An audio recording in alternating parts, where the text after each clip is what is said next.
Step into the shadows in this week's Spotlight. Today we summon Crystal Ball, master of mind games and leader of Cobra's mystical forces. From eerie display ideas to figure comparisons and a full deep dive review, the vision is clear and you won't want to look away. Let's go.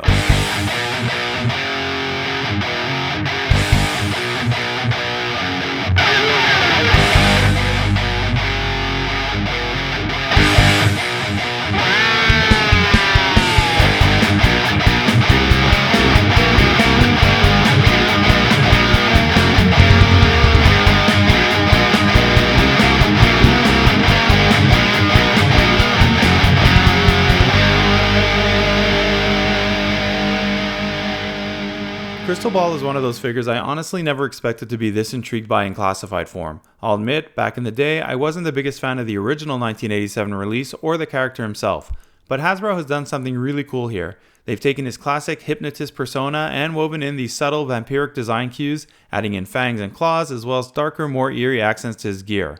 In this week's Spotlight, we'll break it all down, the sculpt, the details, the articulation, and I'll show you exactly how Crystal Ball can work in your display, whether you're building Cobra's mystical division or just want a figure with a truly unique presence on your shelf.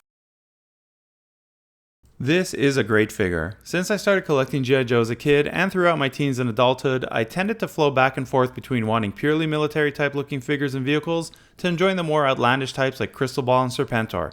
I think I'm somewhere in the middle now, appreciating both the purely military aesthetics as well as the more mystical and sci-fi versions all mixed in together, especially when the figure is designed this well with so much detail, as we'll see in a moment.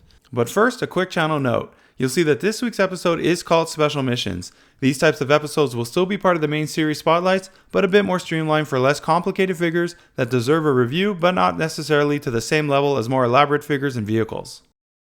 Now peer into the crystal ball and let the detailed review begin. What I find great about this classified version of the figure is that he does have a more military style to him, especially around the legs and boots and some of his upper body gear, similar to Major Blood, while also keeping some of his mystical and out there style, though dark enough to not create such a clash. And there truly is a ton of detail, around his neck with multiple removable necklaces, on his arms with his clawed left hand, gauntlets and tattoos, and of course with the fur-colored, almost pirate-looking cloak. His face sculpt is just awesome, leaning into the more supernatural side with those fangs and his overall Vincent Price look, which works given that he is a master of hypnotism and can make himself appear how he wants to others. You can see the military-esque style cargo pants and boots here, as well as some other details like his nicely designed holster and belt. While the cloak is made out of a rubbery plastic, it doesn't look fake and even benefits from this material versus cloth, as it can be flared and ripped to give it a more dynamic feel to it, which is even more evident on the back as his material works perfectly to give it an overall leathery aesthetic. Each arm has a mystical looking tattoo which again works with his character's MO, with my favorite being the one on the left arm. Amazing how they can pack so much steel into such a small design.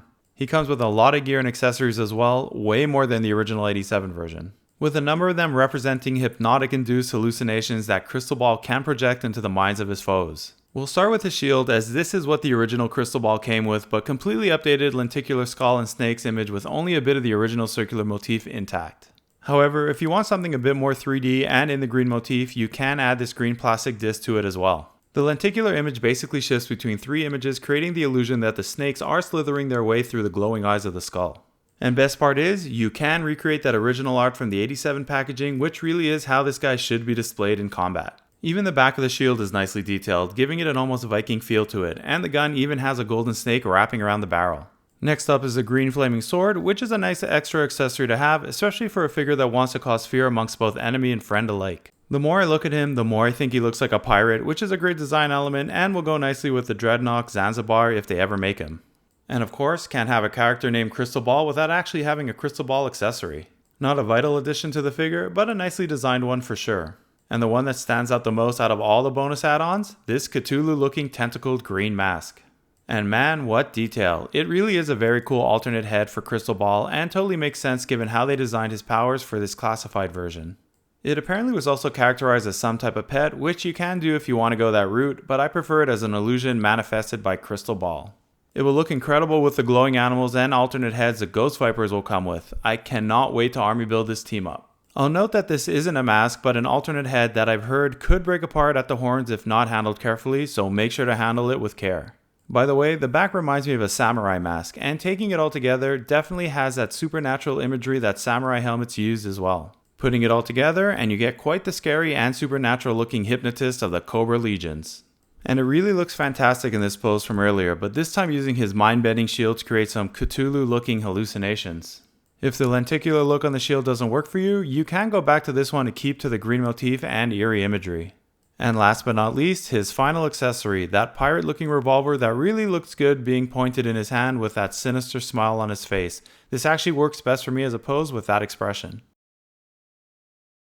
I'm not going to go too deep into comparisons here given that Crystal Ball is such a unique one-of-a-kind figure, but I did come up with a few that I think are worth noting. Starting with the 1987 Cobra lineup released to date, and for me represents my most vivid memories as a kid since this is really the period when I got into G.I. Joe. Based off some of the lore which says that Crystal Ball is actually a dreadnought, I wanted to highlight the same type of look these two guys sport around the eyes. They also seem to have similar illusory powers. Coincidence? And my favorite comparison, Dr. Mindbender and Crystal Ball, which I will explore way more when we get the Ghost Vipers in. Leading me to these three fellows, that all just kind of work together. I think this could actually be the basis for some type of cool future display idea.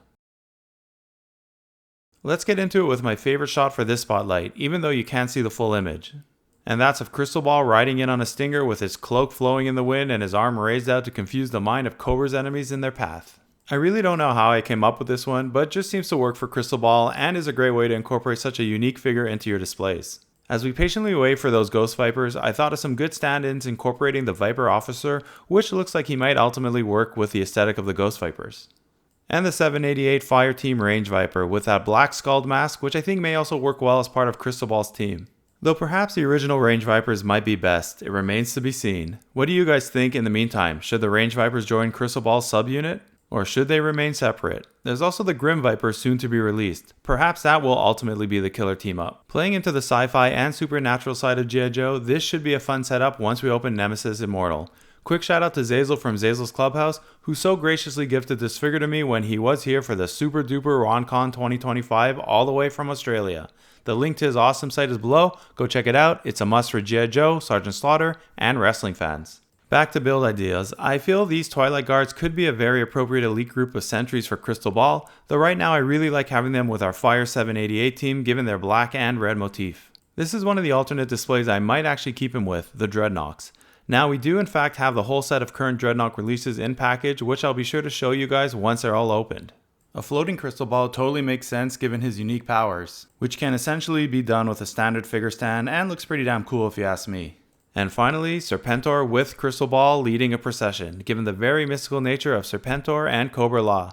I suspect the setup will look quite good once we get some more Cobra Law figures in and open up Nemesis Enforcer. But for now, a few placeholder ideas for your enjoyment. I could potentially place Crystal Ball with our Serpentor setup that includes Mindbender and some bats at the moment, so we'll see.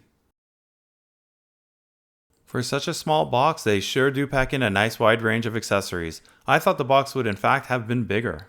I love this side art, probably the most detailed one I've seen and very occult looking. Not a typical piece of classified art, but beautifully drawn. A few highlights along with Crystal Ball in action. I don't think they had a concrete idea of how to fit him into a battle scene, but still a cool look nonetheless.